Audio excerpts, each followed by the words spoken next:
11장, 여호수아 11장 적당한 타협의 효과가 어떤 것인가 하는 제목을 가지고 은혜를 받고자 합니다. 오늘 우리가 지금 여호수아 11장을 보는데 지금 여기까지 해서 전쟁이 끝나거든요. 가나안 땅에 하나님께서 명령하신 가나안 땅을 다 준다고 그래서 다 정복하라고 그랬잖아요. 여호수아가 여기 지금 이 내용은 1절에서 15절까지가 북방 전쟁을 해서 그쪽 북쪽 지방을 다 점령하는 내용이에요. 우리가 지난번에 10장에서는 뭘 봤냐면은 남쪽 도시를 점령하는 내용을 봤거든요. 우리가 15절까지 10장 15절까지 봤는데 그 10장 16절에서 27절까지는 아모리 족속의 5 왕을 죽이는 내용이에요. 어떻게 그 5 왕을 죽였는가 하는 것이 27절까지 나오는데 그 중에 핵심이 10장 24절이에요. 그거 다 같이 한번 읽어봅시다. 10장 24절 그 앞에 거기 보면은 다 같이 읽어봅시다. 그 왕들은 여호수아에게로 그러내매 여호수아가 이스라엘 모든 사람을 부르고 자기와 함께 갔던 지휘관들에게 이르되 가까이 와서 이 왕들의 목을 발로 밟으라 하며 그들이 가까이 가서 그들의 목을 밟으며. 지금 어떻게 됐어요? 북방이 5 왕을 다 죽이고 잡아가가지고 이스라엘 지휘관들을 불러가지고 왕의 목을 발로 밟으라고 그랬어요. 지금 이스라엘을 대적한 사람의 비참한 결말이 무엇인가를 보여준 겁니다. 하나님을 대적한 사람들의 그들이 어떻게 그들이 당할 것인가 하는 것을 이 이스라엘 지휘관들이 그들의 5 왕들의 목을 밟은 것을 통해서 상징적으로 우리에게 보여주는 거죠.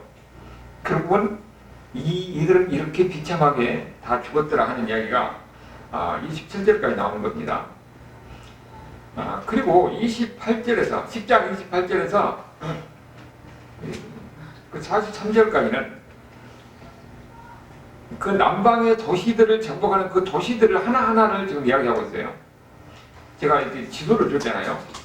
지도를 줬는데 그 지도를 보면은 남방 그 지도의 옆에 그 남방 도시들을 이렇게 정복했던 그 과정을 보여주고 있어요. 28절에서부터 계속 보면은 거기 막게다가 나오고 그 다음에 림나가 나오고 그러죠. 여기서도 마찬가지예요. 그 지도에서도 막게다 나오고 림나 나오고 라기스 나오고 에브론 나오고 헤브론 나오고 드릴까지 이렇게 차근차근 전쟁했던 것을 보여주고 있죠. 28절에서 43절까지 내용이 그 도시 하나하나를 이렇게 정복해 가는 과정을 보여주고 있습니다. 그래서 남방 지방을 다 정복을 했어요. 그리고 오늘 이제 이 사람들이 다 정복하고 43절을 보니까 다시 길갈 진영으로 돌아온 거예요. 길갈 진영이 그게 뭐예요? 이스라엘 번진이 있는 것이죠. 이게 길갈에서 가서 출발을 해가지고 남방 지방을 다 정복, 기본을 그게 있고요. 기본을 치고 밑에 남방 왕들이 제압을 하니까 거기 하나하나를 다 물리치고 그 다음에 그 남방 지역에 있는 지역을 하나하나 정복하는 과정을 28절에 듣게 다 아주 장난하게 보이죠. 그리고 다 정복하고 나서 43절에 길갈로 다시 돌아왔던 거예요. 근데 다 정복을 해서 전쟁에 이겼는데 거기서 사는 것은 아니에요. 정복을 하고 다시 길갈로 돌아온 겁니다. 정복을 하고 돌아온 거예요. 자, 그리고 이 11장에서는 11장에서는 이제 북방 지방이에요. 우리가 이렇게 지도에 보면 또 북방이 나오죠. 북쪽 지방에. 북쪽 지방을 어떻게 정복했는가 하는 것을 보이고 있는데 그 북쪽 지방에서 제일 큰 도시가 뭐냐면 하솔이에요. 그 지도에 보면 그 하솔이 나오잖아요.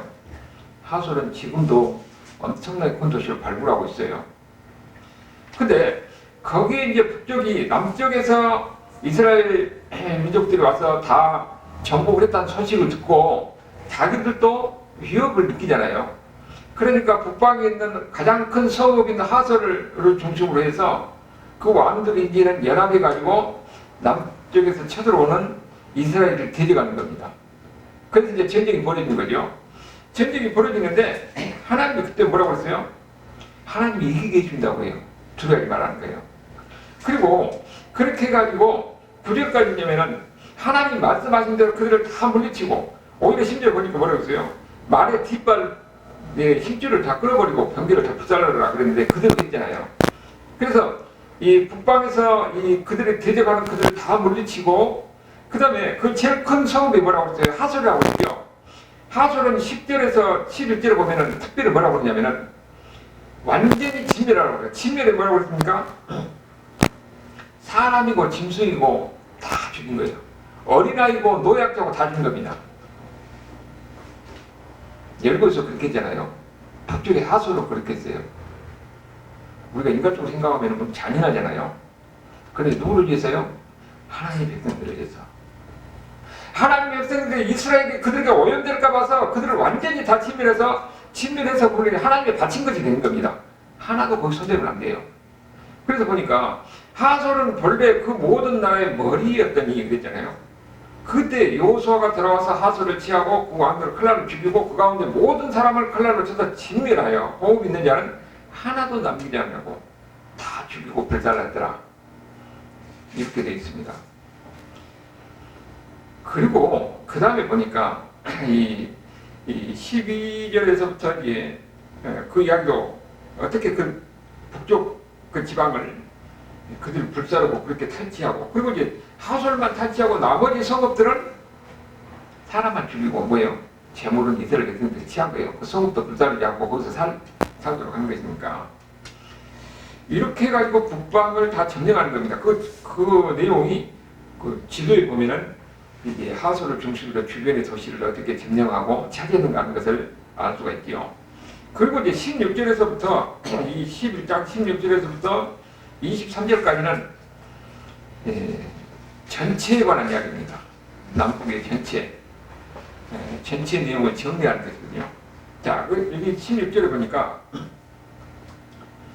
11장 16절 여호수아가 이같이 그 온 땅 곧 산지와 네겝, 온 네겝이죠. 네겝은 지금의 네겝 지방, 이스라엘 제일 남쪽에 있는 네겝 지방을 이야기해요.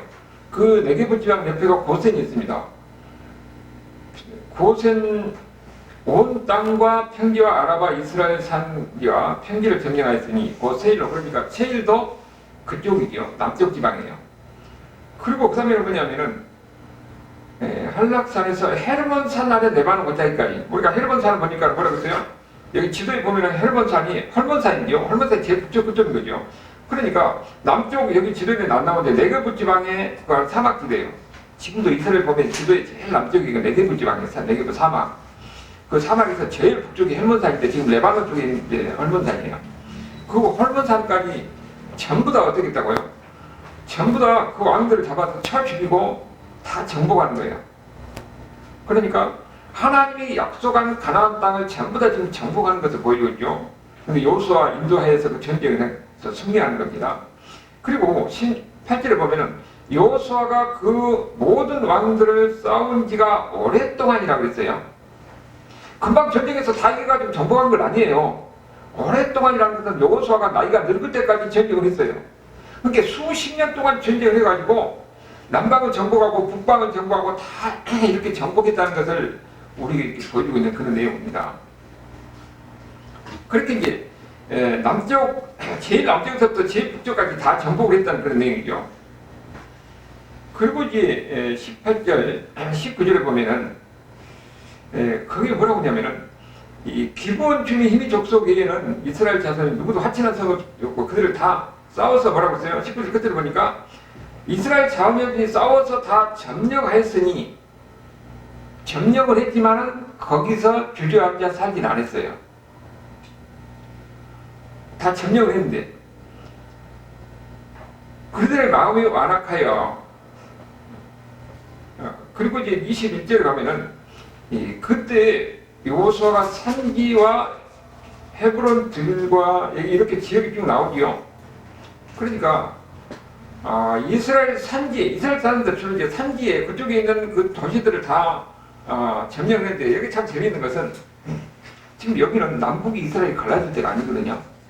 근데 이거는 뭐라고 표현했냐면, 여기 보니까 남북이 갈라지니까 상상할 때도 아직 뭐 정복도 안 했는데 유다 온 산지와 이스라엘 온 산지에서 아낙 사람을 멸절하고 그랬어요. 참 혹시 보니까는 여기서 북쪽 이스라엘하고 남쪽 유다를 갈라서 말하고 있잖아요. 근데 나중에 뒤에 역사를 보면 남쪽 유다와 북쪽 이스라엘이 다 갈라지는데 여기는 아직 전복도 아니고 나라도 땅도 분배도 안 됐는데 그렇게 은연중에 메시지가 그렇게 들어있어요.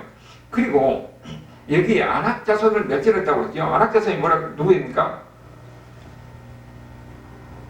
광해에서 정탐꾼을 열풍 정탐꾼을 벌을 때 그들이 가나안 땅에서 가서 뭘 봤어요? 아낙 자손을 봤잖아요. 아낙 자손을 보니까 키가 장대가지고 도저히 싸워서 우리가 그를 못 이기겠다 해가지고 그들이 안 간다고 그랬죠. 불순종했다는 겁니다. 그들이 보니까는 그들이 봤을 때는 도저히 우리가 저들과 싸워서 이길 수 없다 했는데 누가 이겼어요? 여호수아와 그 당시에 이제 그 이세대죠. 그 다음 세대 백성들이 그것을 아낙 자손을 다 멸절시켰다는 거예요. 여러분 우리가 뭘 보입니까? 사람의 눈으로 볼 때는 우리는 저 사람 믿을 수가 없어요. 그런데 믿음으로 하나님이 함께 하시면 저들을 다 물리칠 수가 있는 겁니다. 여호수아가 하나님 말씀대로 순종하고 여호수아가 함께 하신 하나님이 계속 저들 치라 해서 그대로 순종했더니 거기 그 장대한 아낙 자손들을 다 멸절시켰다고 그랬잖아요. 그리고 22절을 보니까 이스라엘 자손의 땅에는 아낙 사람이 하나도 남기지 않고 가사와 가드와 아수대만 남았더라. 이게 문제예요. 하나님의 말씀대로 그들은 어떻게 했습니까? 다 점령했어요. 그들을 무찔렀습니다. 그들을 죽이고. 그런데 여기에 가사와 가드와 아수대만 남았더라. 다 물리쳐서 그들을 죽일 수 있었어요. 그런데 할 수 있었음에도 불구하고 그럴 힘이 있었음에도 불구하고 안 하고 남겨둔 겁니다. 이것이 나중에 이스라엘에 두고두고 화근이 됩니다. 이거 주는 메시지가 큰 거예요. 그때는 가볍게 생각했는데 아무것도 안 했어요. 그런데 그 뒤에 이스라엘 역사에 두고두고 화근이 되는 거예요. 이것이 우리도 그런 일이 얼마든지 있을 수가 있어요. 그래서 이것을 주는 메시지가 뭔가 하는 것을 우리가 보려고 하는 건데 결국은 약간 남은 그곳에서 결국은 어떤 일이 일어났냐. 그 세 도시는 여기 가사와 가드, 아수는 다 이스라엘 남쪽에 있는 도시예요. 이 지역이 지금 어떠냐면은 지금으로 보면은 지금 가자 쪽으로 이스라엘 거다 가자 전쟁이 일어나고 있잖아요. 그쪽이에요, 그쪽 가자 지구. 근데 이 지역을 보고 팔레스티나라고 그래요. 원래 이스라엘은 다 책박한 땅입니다. 다 책박한 땅이에요.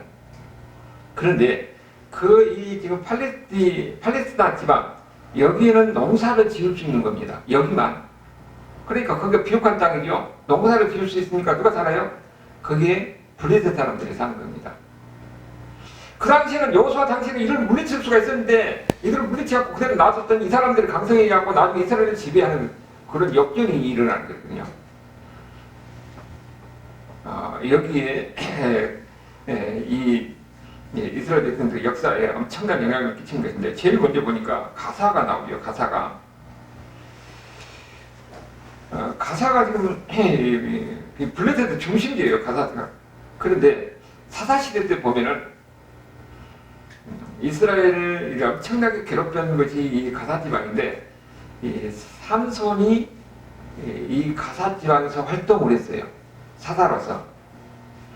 그 천부찾기 보면은 사사기 16장 1절을 보니까 삼손이 가사에 가서 거기서 한 기생을 보고 거기에 들어갔습니다. 그랬는데 당시에 이스라엘 백성들이 가사에 산 것 아니에요. 가사에 누가 살아요? 블레셋 사람이 살아요. 이스라엘은 산기에. 이스라엘 사람들이 힘이 강성하니까 거기 내려도 못하고 산기에서 이스라엘 백성들은 그 사는 거예요. 블레셋 사람들이 그걸 다 차지하고.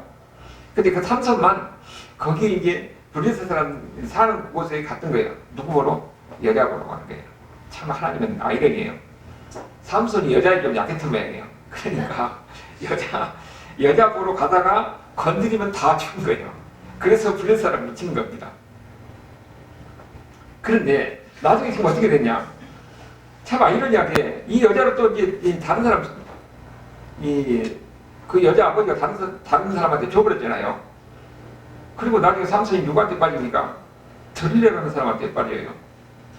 그 삼손 사사기 16장 1절에 보면 블레셋 사람들이 그를 붙잡아서 눈을 빼고 끌고 가서 가사에서 노줄로 이렇게 비참한 삶을 살게 하는 거죠. 어떻게 해서 이렇게 됐습니까? 데릴레라는 여자에 빠져가지고 자기 힘의 비밀을 이야기해버려요. 그래서 이제 그 힘이 없어지니까 결국 그 종말이 이렇게 비참한 종말을 구하고 나중에 이방 신전의 신전에서 거기서 죽음을 당하는 거죠. 이렇게 이스라엘 백성들이 그 당시에 여호수아실 때는 아무것도 아니고 별것 아닌 것처럼 남겼는데 그 사람들이 강성해져 가지고 이스라엘을 지배하는 겁니다. 이스라엘은 산지에서 내려도 못하고 그 사람들이 거기에 지배하면서 완전히 비옥한 땅에 다 차지하고 살고 있어요. 근데 그곳에 갔다가 삼손이 그 사사시대 그 당시에 활동했는데 나중에 어떻게 했냐? 여기서 비참한 종말을 구하는 그곳이 바로 이 삼손이에요. 아무것도 아닌 것처럼 남겨뒀는데 나중에 그것이 역전이 돼가지고 이스라엘 백성들에게 이렇게 괴롭힘을 당했던 그것이 바로 이 가사예요. 그 다음에 가드를 생각하면은 오늘 뭘 생각하냐면은 가드 사람 하면은 골리앗을 생각해요. 여러분 골리앗이요. 여기 보니까 아낙 자손을 다 멸절시켰는데 가사와 가드 아수대만 남겼다고 그러잖아요. 골리앗이 아낙의 후손이에요. 다 죽이고 몇몇 남겼는데 그의 후손인 골리앗이 이스라엘 당시에 다윗 당시에 활동했잖아요. 그것이 지금 3일상에 나오는 얘기예요. 3일상 17장 8절 9절에 거기 나오는 이야기인데 블레셋 사람들이 아주 강성해졌어요. 나중에 강성해져가지고 이스라엘에 치러 옵니다. 그때 누구 인도에서? 골리앗 인도에서. 그 당시에 고대 전쟁에서는 항상 앞에가 대표 선수가 있어요. 대표가. 그 대표 장수가 나와서 대표 장수끼리 싸워서 거기서 승패에 따라서 전쟁 전체가 승패가 결정이 됐거든요. 그러니까 골리앗이 보면은 2m 정도 되는 거예요. 골리앗이 나와가지고 이스라엘 대표로 너희 나와서 나하고 싸울 사람 나와라. 그래서 이 사무엘상 17장 8절 9절에 하는 이야기가 그거예요. 너희들 가운데서 나와 싸울 사람 나와서 내가 너희한테 지면은 우리가 너희 종이 되고 그가 나한테 지면은 너희들이 나의 종이 되라. 그래서 대표로 싸울 사람이 나오라고 하는 거예요. 그러니까 아무도 안 나가잖아요. 오히려 하나님이 사울을 세운 이유가 뭡니까? 그들이 사울을 세운 것은 우리를 대표해서 싸울 사람, 자기의 대표자를 그 싸울 수 있는 사람. 그래서 사울은 다른 사람보다 어깨 위가 하나 더 큰 거예요. 그야말로 장대한 사람을 선택해서 왕으로 세웠는데 사울이가 싸우냐고. 무서워서 자기가 못 나가요. 그럴 때에 그 광경을 보고 다윗이 나가는데 다윗이 어떻게 나가느냐? 3일상 17장 45절 보니까 다윗이 블레셋 사람에게 이르되 너는 칼과 창과 단창으로 내게 오거니와. 그 당시에는 이렇게 싸웠어요. 칼과 창과 단창을 가지고 싸운 겁니다. 그런데 비교가 되겠어요? 이스라엘은 산지에서 그 연약한 사람이 있고 이 블레셋 사람들은 아주 강대해져 가지고 더군다나 골리앗은 어쩝니까? 골리앗하고 다윗은 소년 다윗하고 비교가 안 되지요. 여기 다윗은 그렇기 때문에 칼과 창과 단창으로 싸워서는 저 사람들이 이길 수 없다. 골리앗을 이길 수 없다는 걸 알아요. 그래서 하는 말이 뭐라고 합니까? 나는 만군의 여호와 이름 곧 내가 모욕하는 이스라엘 군대에 하나님의 이름으로 내게 나가노라 그랬어요. 하나님의 이름을 가지고 나가서 그들을 물리치는 겁니다. 그렇게 가지고 이제 골리앗이 죽으니까 이스라엘 백성들이 다 블레셋 사람들이 도망가서 쫓아가서 그걸 다 무찌르잖아요. 이제 그런 이야기가 나오는 거예요. 거기에 누가 됐냐? 그 당시에 아무것도 아닌 것 같은데 남겨졌던 가드에 있는 아낙 자손 그 후손들이 나중에 더 강성해져가지고 이스라엘을 치러 오는 거예요. 그런 가운데서 다윗을 통해서 그를 물리쳤는데 그러면 거기서 끝나는 게 아니라 그 후손들이 그 후에도 계속 나옵니다. 그래서 결국 그 이스라엘 역사를 보면은 그 이 다윗의 친복들이 그 거인들을 다 물리치는 이야기가 사무엘하 21장 19절 22절에서 계속 나옵니다. 이거 보니까 이 골리앗의 아우 라미를 죽였다는 이야기가 나오죠. 가드 사람, 가드에서 이렇게 장대한 사람이 있었어요. 그래서 다윗의 친복들 에나람이 그걸 죽인 겁니다. 그리고 거기에 보니까 또 손가락이 6개, 발가락이 6개 있던 아주 육손, 아주 이런 거인이 있었던 모양이에요. 그들을 누가 죽였냐 하면은 여기서 다윗의 형 삼마의 아들 요나단이 그를 죽였더라. 그런 얘기 나옵니다. 그리고 또 22절부터 가드 거인족 소생이 다윗 손갖고 부하들에게 다 죽였더라. 가드는 보니까 이 거인들의 후손들이 있게 그때 별것 아닌 것을 남겨준 사람들이 그 후손이 번성해가지고 이스라엘을 끊임없이 괴롭히고 결국 그들을 누가 죽였다고요? 다윗이 죽이고 다윗의 친복들이 그 후에 그들을 다 죽였더라 하는 이야기가 나온 겁니다. 그러니까는 끊임없는 이런 전쟁이 계속됐던 거죠. 그때 다 죽였다면 이런 일이 없을 텐데 그때 가볍게 생각하고 남겨뒀는데 이들이 두고두고 이스라엘을 괴롭힌 겁니다. 그래서 끊임없는 이런 전쟁 속에서 결국은 다윗 친복들이 물리쳤더라 하는 이야기가 이스라엘 역사를 통해서 우리에게 보이는 거죠. 그러니까 이 보면은 이 여호수아 이후에 사사시대 때가 400년이잖아요. 400년 동안 그들은 두고두고 괴롭힘을 당하는 겁니다. 그때 별것 아니어도 그때는 얼마든지 이길 힘이 있었는데 가볍게 생각하고 놔뒀는데 그거 이스라엘 400년 동안 괴롭히고 그리고 다윗 이 시대까지 끊임없는 이런 전쟁 속에서 괴롭혔던 그런 역사가 지금 그 시초점이 이 여호수아에서부터 시작된 거예요. 여호수아 시대 때. 그리고 세 번째는 아스돗이 있잖아요. 아스돗은 가사의 위쪽에 있는 아주 중요한 그 도시인데 아스돗 생각하면은 어떤 뭘 생각하냐면은 3일상 5장 1절에 보면은 거의 무슨 이야기 나옵니까? 법궤를 빼앗긴 이야기 나와요. 블레셋 사람들이 하나님의 길을 빼앗아가지고 에벤에서로부터 아스돗에 이르렀더라. 여기 뭐냐 하면은 엘리 제사장의 아들 홈리와 비느하스가 있어요. 그때 블레셋 사람들이 쳐들어오니까 그들이 전쟁할 때문에 법궤를 가져가요. 법궤를 가져가면 무조건 전쟁이 이길 줄 알았어요. 그런데 법궤를 빼앗겨버립니다. 여러분, 법궤를 가져간다고 해서 무조건 전쟁인 건 아니에요.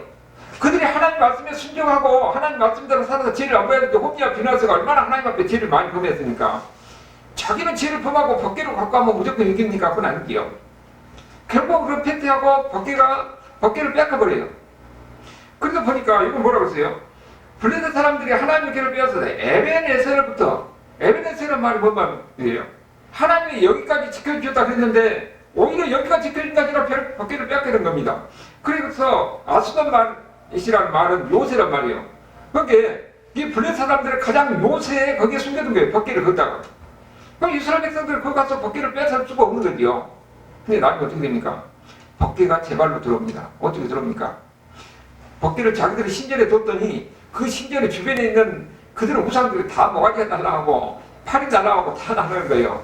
또 무서워서 이 일이 오면 여기서 사람들이 아주 옹기종기가 나가지고 그래서 무서워서 이제 막 서로 막 미는 겁니다. 이리 가면 여기서 재앙이 일으키고 저리 가면 저기서 재앙이 일으키고 근데 도저히 안 되겠으니까 나중에 어떻습니까? 이스라엘을 다시 보내요. 법궤를. 그러니까 법궤가 제 발로 들어오는 겁니다. 그런 일이 일어났던 데가 바로 이 아스돗이에요. 그때 별것 아닌 같이 남겨뒀던 이 이스라엘 백성들에게 어떤 이 결과를 가져왔는가? 이스라엘에게 온갖 고통을 준 이 도시가 가드와 아스돗이에요. 그런데 그 당시에 보니까 이 아낙 자손을 다 없앴단 말을 이 21절에 21절에 그렇게 강조하는데 그때 가사와 가드 아스돗만 남겼던 거죠. 근데 이 세 곳에 남겼는데 그것이 이스라엘 역사, 지의 역사를 우리가 성경을 통해서 보니까 두고두고 화근이 되었던 거죠. 우리도 항상 그래요. 사람이 미래라는 것은 알 수가 없잖아요. 한참 잘 나갈 때 별것 아니다 하고 생각했던 것이 나중에 엄청난 확인을 가질 수 있다는 거예요. 그래서 우리 믿는 사람들은 어떻게 되느냐? 우리가 신앙생활 하는데도 적당한 타협이 결국은 나에게 확인될 수도 있어요. 철저하게 하나님 말씀에 순종하고 그대로 행하고 사는 것이, 그러니까 우리의 생각이 아니라 하나님의 뜻이 무엇인가, 하나님 말씀이 무엇인가, 거기에 순종할 때에 뒤에 결말은 우리에게 복이는 것이지, 적당한 타협을 때에서 나중에 그것이 나에게 확인이 될 수 있다는 것을, 우리 개인도 마찬가지고 역사를 통해서도 마찬가지라는 것을 여기서 보이는 거죠. 순종할 때에 결국은 그게 하나님께서 복으로 돌아온 것이에요. 우리가 이 사실에서 이스라엘을 정복하는 과정에서 이제 여기서 정복증이 다 끝났거든요. 어떤 교훈을 갖는가 하는 것을 우리가 잘 이해를 하고, 그런 가운데서 우리에게 이게 삶의 지혜가 될 수 있기를 주님으로 축원합니다. 네.